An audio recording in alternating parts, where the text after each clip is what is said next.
Damn, son, where'd you find this? I mean, all these things are inherently very entertaining, but we're told that we can't laugh about them because we're offending someone. Oh.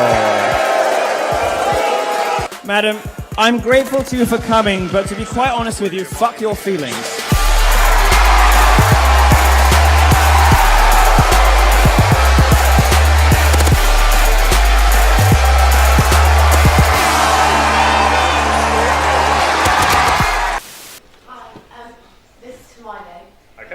You keep attacking Rebecca's work quite personally, and you said that she likes to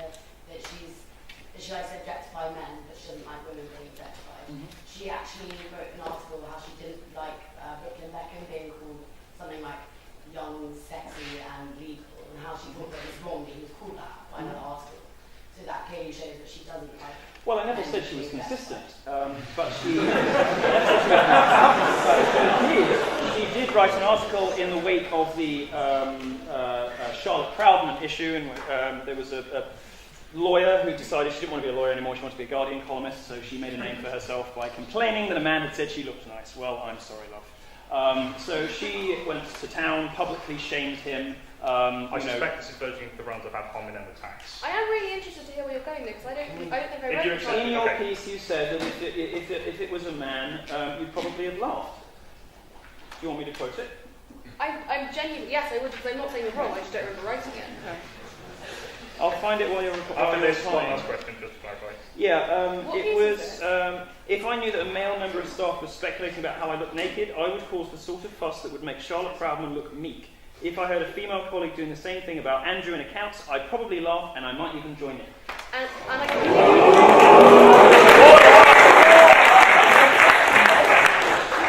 What is your view on Islam? As a gay man, I'm very comfortable with Donald Trump's statements, although he made a few different statements with varying degrees of firmness on this subject. I'd be very comfortable with a halt on Muslim immigration. I would wish that had happened in London. It isn't radical Islam, it's Islam that is the problem. That is my view. I don't particularly like the way that European cities are changing. I think Germany is a horror show. I think London has changed dramatically in the last 10 years. And what happens in America matters for everybody else. What happens in America matters most, and I don't want America to go the same way. Do you consider yourself a white nationalist? No.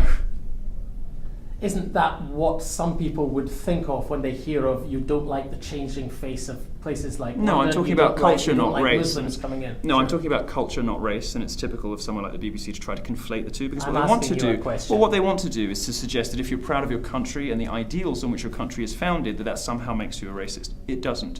I'm not talking about skin colour. I don't care about skin colour. All my boyfriends are black. I don't give a toss about skin colour. What I do care about is values and ideas, and the regressive social attitudes of Muslims in the West are terrifying, absolutely terrifying, and organisations like yours won't report on them honestly, accurately, or fairly. It's left to other places to do it. And then what you do is, once you've failed to report on them accurately, is accuse people who are concerned with some justification about the changing nature of their culture, not race, in their countries, is you then accuse them of being white nationalists. That's pretty disgusting. It's more than 40 years since the Equal Pay Act, and yet still it is a fact that women do not earn as much as men. No, I'm sorry, it's not a fact. You can only say that if you take broad brush averages across all industries and all genders, and you can say the amount of money going to women is a bit less. Well, it's not. I mean, for one thing, it's illegal to pay a woman less than a man for the same work. Nick, interrupt him, Nikki. Go on. No, it's illegal to pay a woman. If that's the case, then when these results are published, they won't reveal anything. They won't reveal any difference, but they're going to. That's the point. The whole reason David Cameron is encouraging it. I want them to be published, because what they're going to show is that at all stages, all else being equal, the genders are paid the same. Or even what they might show, you're saying the culture hasn't changed. I think your argument's 20 years out of date. The culture has changed, which is precisely why there are more women going to university, more women graduate from university, they're getting higher grades, they're 2-to-1 favoured when they go for job applications, particularly in science and technology, and they're paid more, depending on whose figures you believe, up to the age of 30, 35 or 39, it's probably about 35, women are paid more than men. So whatever gender pay gap you're talking about has already been fixed. But it hasn't. So the good news for you is that there isn't a problem anymore, although there used to be, and that if we do release these figures, which I'm very excited about, they're going to prove me right. So I guess we'll have to wait and see. But that's not true. I mean, the point is the gap is there still, and older women in particular suffer more from it from younger women. We shouldn't just leave older women, to flounder, should we? Just because they were part of a generation where it was even more difficult for them to get on. I'm making a specific explanation about where these figures come from, and you haven't really addressed the point that I'm making. What I'm saying is that you can only create this gender gap when you take a broad brush across all genders, all sectors, all work. That doesn't reflect the different choices people make, and employers shouldn't be forced to pay a full-time salary to somebody who works part-time. You haven't come up with a solution to that, and you haven't addressed the problem with the figures, which is that no serious economist treats the gender pay gap as a problem to be solved. No economist thinks this is a problem because they realise what I'm explaining. Is that male economist or female economist, just to be clear? Well, I mean, where I get most of my figures on this from is from a feminist female academic, Christina Hoff Sommers at the American Enterprise Institute in the US, who looks at the figures from the UK and the US, and she does a broad survey of all economists, I'm sure of all genders, but my source for this sort of stuff is generally Christina Hoff Sommers. So she is a female feminist academic who is mystified that this is this sort of feminist myth that won't die. Like any set of ideas, Islam is like a religion. As any set of ideas, it deserves to be scrutinised. Well, I have scrutinised it, and I have found it wanting. I have found it lacking. Everywhere there is Islam, you will find women oppressed. Everywhere there is Islam, you will find...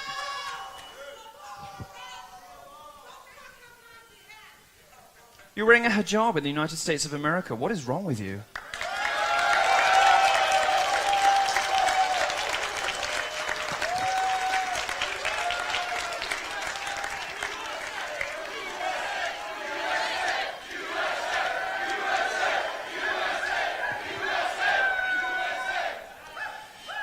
You see, they want to shout you down by saying, oh, what about me? I'm not so oppressed. Well, let's move on from women. If you don't care about female genital mutilation, don't care about forced marriages, don't care about acid thrown in the faces of your Islamic sisters, if you don't care about any of those things, fine.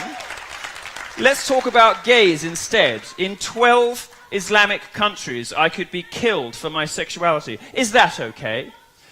100 million people live in countries where it is illegal to be homosexual. All of those countries are Islamic. This is not an ISIS thing. You will see gays being thrown off the roof in ISIS-controlled territories.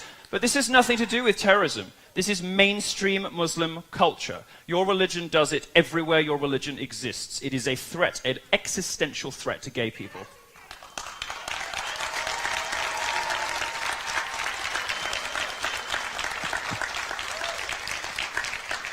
Everywhere in the world there is Islam, you will find women oppressed, homosexuals murdered, you will find gang rape. Now, there's a unique phenomenon that doesn't really exist outside of Islamic cultures, of familial gang rape, where fathers, brothers, and cousins go out raping people together. It happened in Rotherham in the UK.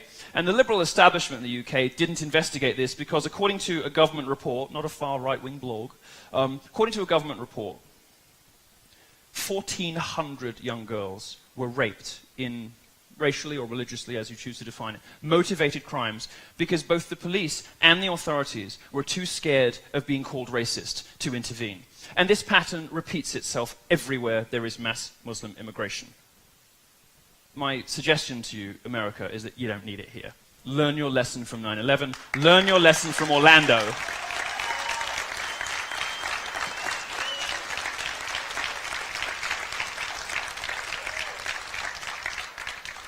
These socially regressive, see, they walk out when they don't like the facts. These socially regressive attitudes,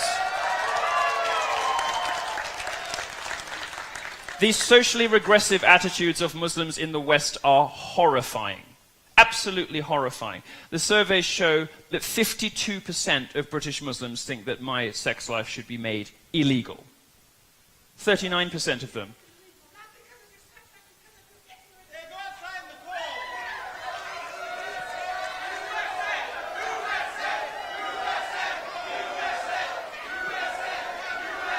Why are you leaving? Why are you leaving? Don't you want to talk about numbers? Are you embarrassed? Are you embarrassed? Are you embarrassed of the hateful culture that surrounds your religion, that oppresses women and murders homosexuals and commits unspeakable acts of terrorism? Are you ashamed of it? Would you like to talk to us about why there's no global Muslim peace movement? Because I hear lots of very upset people at my talks complaining about statistics they can't refute. I don't hear a lot of Muslims standing up against terrorism. Now, a Nobel Prize winner has been criticised for suggesting women scientists shouldn't work with men. So Tim Hunt said the problem with girls is that you fall in love with them and they cry when you criticise them. He admitted being a chauvinist pig, but does that excuse his comments? Well, with us is columnist and broadcaster Milo Yiannopoulos, as you can see, and also Dr. Emily Grossman, who is a maths and science teacher and tutor. Who'd like to start, Doctor? I think the issue here is that his comments are irresponsible in an environment where there is such a strong gender imbalance still in the sciences. I work as a teacher and tutor, and I'm really passionate about encouraging young women, girls at school to study science, to go into sciences, and there's still an environment where a lot of young girls still feel that science isn't for them. There's a historical reason for that. Back in the Renaissance time, women were told that their brains were too soft to house a powerful skull, that exercising our brains would shrink our ovaries. We're still coming back from that, and we're in an environment where we're desperately trying to dispel these stereotypes, to dispel the image that science and maths is more for boys than it is for girls. And these types of comments, potentially harmless in terms of intent, are actually really reinforcing these stereotypes that we're trying to get away from in terms of encouraging girls to go into science as a career. Well, you hear this a lot from scientists. You hear a lot, in particular, from female scientists. But the fact is that there is some reason to suppose that there is an advantage to being a man in certain subjects. There's reason to suppose that gender essentialism, biological determinism, whatever you want to call it, the fact that there are male brains and female brains, may indeed have some basis in science. Now, this is sort of thrown out of the window completely by feminists and female academics who just refuse to accept that there's any reason whatsoever why there might be a gender imbalance. Two things on that. One, actually the science is very much still out on that. And two, if you look at equality in society, if you look, for example, at Bangladesh versus Norway, what you notice is the number of women in science and technology subjects actually goes down as societies get more equal, because women simply don't make the same choices that female academics and feminists would like them to. Women actually don't want to go into the sciences on the whole, and when they have every option available to them, they tend to choose not to. I don't think that's the issue. I think it's about confidence. I think women suffer. Again, we're not talking about all women, we're talking about some women, we're talking about some men, from lack of confidence and from something called imposter syndrome, where we attribute our successes to external factors and we lack the confidence to actually believe that we are good enough to do it. Sorry to interrupt you, but if you're going to get put off a career in science because of an offhand comment from a Nobel Prize winner, how committed were you really in the first place to being a scientist? Thank you very much. Next question. Hi, Milo. I'm a freshman here at American University. I'm considering studying like pre-law, and I'm super into like debating. And there's something so, it's very impressive how you debate. It's quick and it's really. There's a big butt coming, isn't there? Oh no! Oh, I'm giving you a little compliment. Oh, I'm sorry. Then I accept it wholeheartedly. Okay. Well, and it's funny. So this is a two-parter. Forgive me. But okay. So there is this everybody saw the feminism is cancer thing on in the library and got tore down and stuff, right? Whoever did that deserves a slap on the bottom. Horrible behaviour. Oh my goodness. It's funny, and then I saw so the news about Breitbart. So they had this video, and it was would you rather have your child be a feminist or have cancer? And it's whoa. Yeah, the students at Michigan did that. It was funny. Yeah. So and they promoted it, but it's funny. So my freshman year of high school, I was diagnosed with cancer, and I had Hodgkin's lymphoma. I had stage 4 cancer from my neck down to my pelvis. So that's where all the tumors were. But I'm also, and I hate to break it to you, I'm a feminist too. So would you tell what would you tell my parents when I was diagnosed and almost about to die? Would you be I'm so sorry that you also believe in equality of the sexes? That sucks. Oh, I see. I would quote my favorite rapper, and I would say, "You can take a dick, you can take a joke." Turn down for what?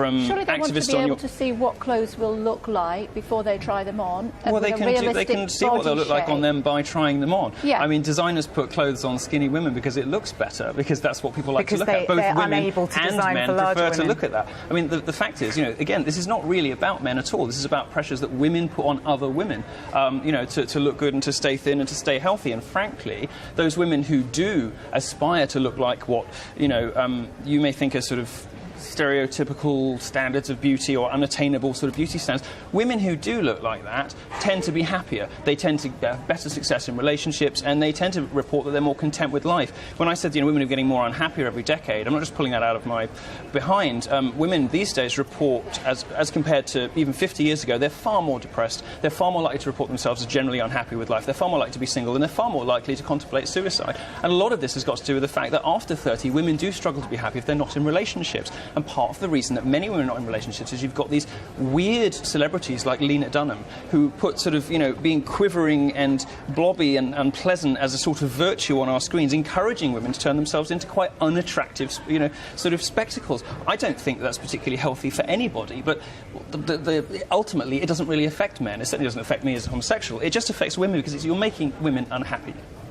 You come here and you have sort of under your breath almost, not as loudly as you said anything else, but under your breath you sort of said, white supremacists, blah, blah, blah. You kind of wanted to get it under the radar. You wanted to say it without me having an opportunity to dispute it. Fuck you. How fucking dare you call me a white supremacist?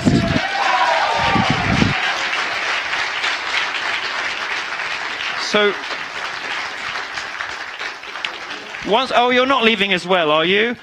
Come on. They always leave. Defend your allegation that I'm a white supremacist. Defend your allegation that I'm a white supremacist.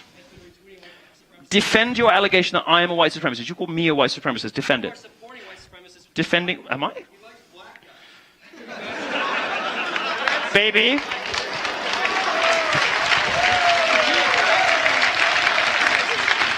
See how... The amount of black dick that's been in my mouth. It's really I must be the most self-loathing white supremacist in the world. I asked you, and I'm going to give you one more opportunity to defend your allegation that I'm a white supremacist. Just try, do it. Because you're enabling it. Because you have the main platform that is spreading. What am I enabling?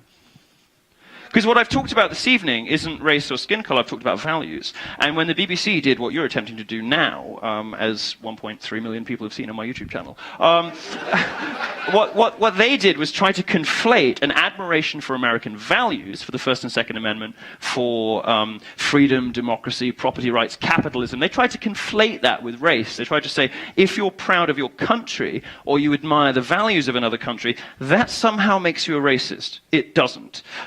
So I ask you one final time. Please justify your allegation that I'm a white supremacist. As a journalist and have reached to millions of people, you have an obligation, and you are blowing it with this hateful rhetoric that's further dividing this country. What hateful rhetoric? You're not answering the question. White supremacists hate me. The Daily Stormer is the epicenter of white supremacists on the internet. They declared a holy war on me. They said they would never read Breitbart again until Breitbart fired me. They said I was their number one enemy. White supremacists and anti-Semites hate me. I prefer the expression race mixing kike faggot, but whatever.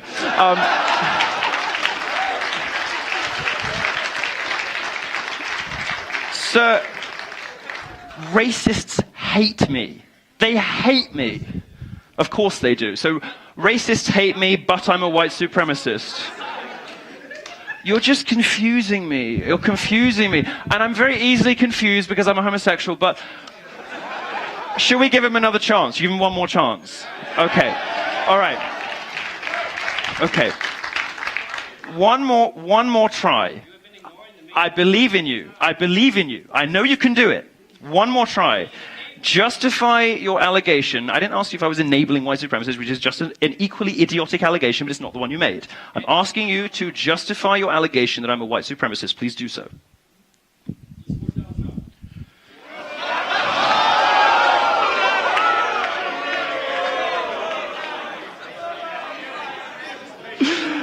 All right. I think we've had enough. We've had enough fun at the expense of the disabled. Thank you very much. I'm sorry you're so stupid. Thank you very much, everybody. It's been wonderful.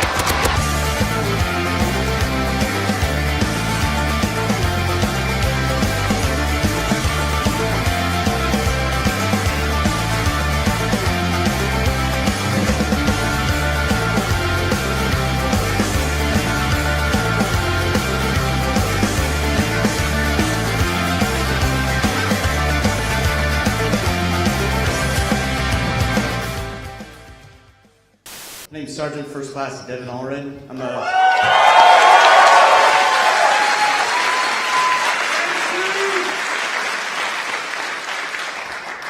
I'm stationed at Fort Sam Houston down in San Antonio, and as heartening as it is to see the movement push back against the political correctness culture on campuses, the military is continually pervasive in silencing us and essentially making us shut up. So, sir, from the bottom of my heart, I just wanted to say, you give a voice to us who have to be silent, who have to deal with having the political correctness shit pushed down our throats, and you give us a voice. So I am genuinely indebted and thankful for what you do, sir. Thank you. Thank you for that. And thank you for your service.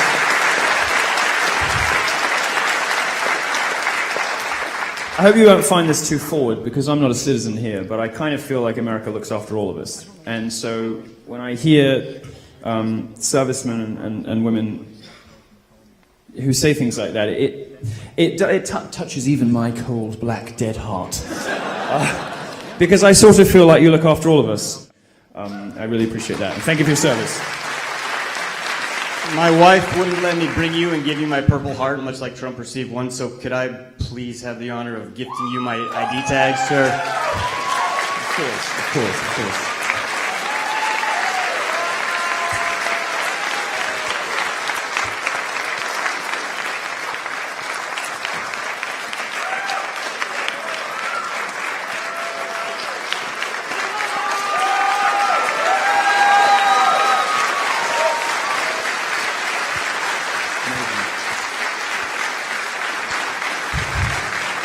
Thank you.